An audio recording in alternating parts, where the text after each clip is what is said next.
Hello everyone. तो इस video में हम बात करेंगे एटीसी एग्जाम की और जानेंगे कि क्या एक्सपेक्टेड कट ऑफ हो सकते हैं एंड किसके सिलेक्शन के चांसेस सबसे ज्यादा हैं। तो वही हुआ जो अनएक्सपेक्टेड था। इस बार का क्वेश्चन पेपर अगर आपने एग्जाम दिया होगा तो आपको पता होगा पिछले बार के जो भी क्वेश्चंस आए थे, जो भी पैटर्न था, उसको बिल्कुल ही फॉलो नहीं किया गया है। और जिन्होंने भी 12th का स्टडी अच्छे से किया था उनके लिए ये पेपर बहुत ही सही साबित हुआ है।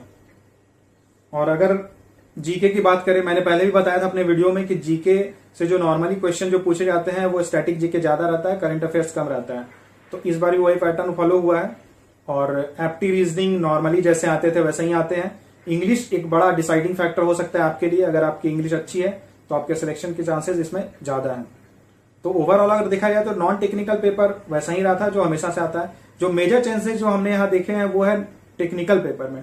टेक्निकल में एक्चुअली उन्होंने एटीसी वालों ने क्या किया था, लास्ट मोमेंट पे एक रिलीज किया था एग्जाम का जो सिलेबस है। तो उसमें मेंशन था केवल परमुटेशन कॉम्बिनेशन, प्रोबेबिलिटी एंड तीसरी चीज थी 3D ज्योमेट्री एंड एक्सेट्रा। तो इससे मेजर क्वेश्चंस आए हैं मैथमेटिक्स में। कुछ वेक्टर्स के भी क्वेश्चन थे।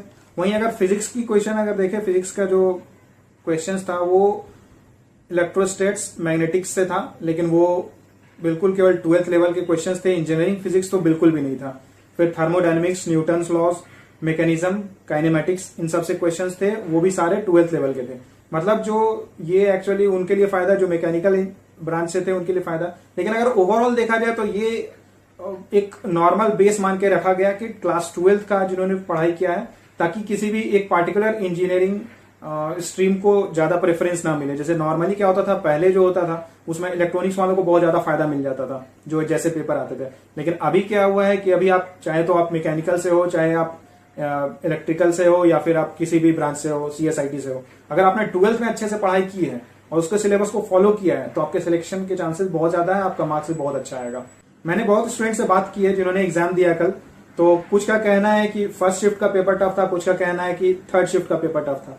अब ये तो जो नॉर्मलाइजेशन होगा वो एक्चुअली डिसाइड होगा कि एक शिफ्ट में जो एवरेज स्कोर होता है मार्क्स, उसके बेसिस पे एक फॉर्मूला रहता है, उससे डिसाइड होगा। तो मैक्सिमम जो मार्क्स का नॉर्मलाइजेशन का जो मार्क्स हो सकता है वो +-5 से वेरी करेगा। तो आपको बहुत ज्यादा डरने की जरूरत नहीं है।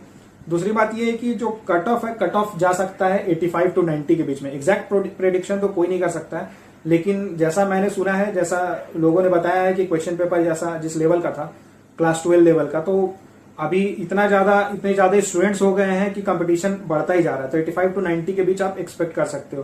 तो अगर आपका एक्सपेक्टेशन है कि आपका मार्क्स 85 to 90 के बीच आएगा तो आपको अभी से प्रिपरेशन, या फिर 90 से ज्यादा आएगा तो आपको अभी से इंटरव्यू और वॉइस टेस्ट की प्रिपरेशन एक बिल्कुल स्टार्ट कर देना है। जिन स्टूडेंट्स का एग्जाम उतना अच्छा नहीं हो पाया उनको निराश होने की जरूरत नहीं है, क्योंकि अभी बहुत सारे एग्जाम्स होने वाले हैं। तो आपको निराश होने की कोई जरूरत नहीं है। अभी आप जैसे आज एयरपोर्ट्स ऑपरेशंस का एग्जाम है तो उसमें देखो क्या स्कोर आता है। उसके बाद फिर HAL का एग्जाम है, अगर आपने फॉर्म भरा होगा। HPCL का एग्जाम है। इसरो का एक डायरेक्ट इंटरव्यू होने वाला है, वो एक्चुअली कॉन्ट्रैक्ट बेसिस पे है, बट वो भी बहुत अच्छा है, तो वो आपको देना चाहिए। उसके बाद NDMC का एग्जाम है। तो मेरा ये कहना है कि अभी आपको कभी हार नहीं माननी है, आप फॉर्म भरते रहो। अगर एक भी वैकेंसी आता है आपको फॉर्म भरना है, क्योंकि हो सकता है कि सिलेक्शन उसमें आपका हो जाए।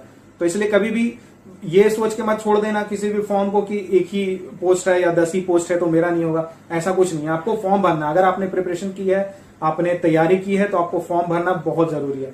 और इस चैनल के माध्यम से मैं आपको ये भी बताना चाहता हूं कि इसमें आपको जॉब्स के रिक्रूटमेंट से रिलेटेड, गवर्नमेंट जॉब से रिलेटेड सारी इंफॉर्मेशन मैं आपको इस वीडियो में, इस चैनल पे दूंगा।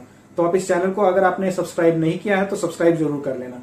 And all the best for your further examination and prepare करते रहो। और ATC के जो वॉइस टेस्ट एंड इंटरव्यू है उसके रिगार्डिंग भी मैं एक वीडियो बनाऊंगा, उसमें आपको पूरे डिटेल्स में बताऊंगा कि क्या प्रोसेस होता है। Okay, thank you.